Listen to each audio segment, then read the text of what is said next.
السلام علیکم ورحمۃ اللہ تعالی وبرکاتہ۔ منقول ہے کہ بصرہ کے قریبی علاقے میں ایک گنہگار شخص کا انتقال ہوا۔ اس کے بہت زیادہ گناہوں میں مبتلا ہونے کی وجہ سے لوگ اس کے حالات کو جاننے کی کوشش نہیں کرتے تھے۔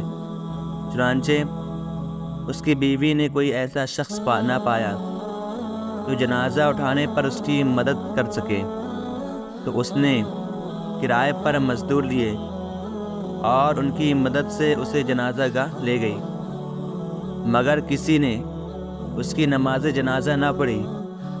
مجبوراً اسے دفن کرنے کے لیے صحرا میں لے جایا گیا۔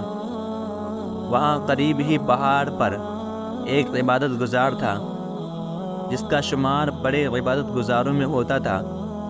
اسے دیکھ کر ایسا لگ رہا تھا گویا وہ پہلے ہی سے جنازے کا منتظر ہے۔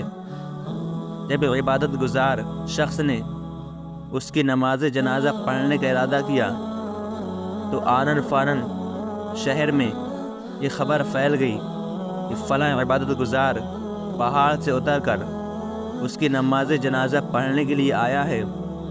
چنانچہ شہر کے لوگ بھاگے بھاگے آئے اور اس کی اقتداء میں نماز جنازہ ادا کی۔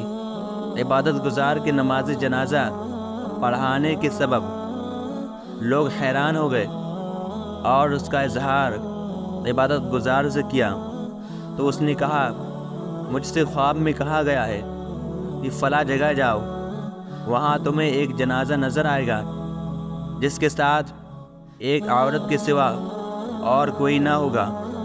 اس کی نماز جنازہ پڑھو، اس لیے کہ اس کی مغفرت کر دی گئی ہے۔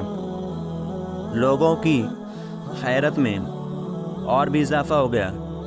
عبادت گزار نے اس کی بیوی کو بلوایا اور اس کے حالات معلوم کیے تو بیوی نے کہا، یہ ایسا ہی تھا جیسا کہ لوگوں میں مشہور ہے، اور دن کا اکثر حصہ شراب خانے میں شراب نوشی میں مشغول رہتا۔ عبادت گزار نے کہا، غور کرو، کیا تم اس کا کوئی نیک عمل جانتی ہو؟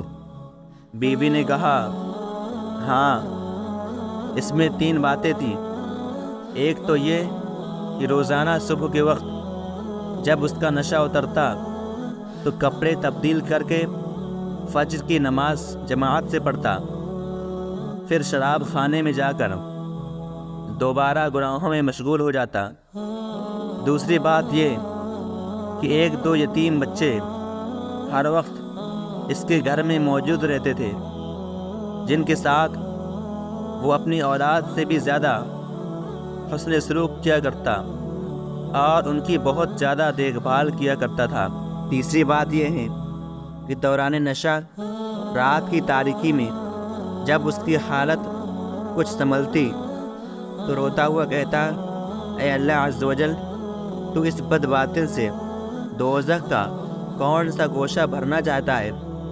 عبادت گزار یہ سن کر واپس چلا گیا اور اس کے متعلق اس کی الجھن دور ہو گئی۔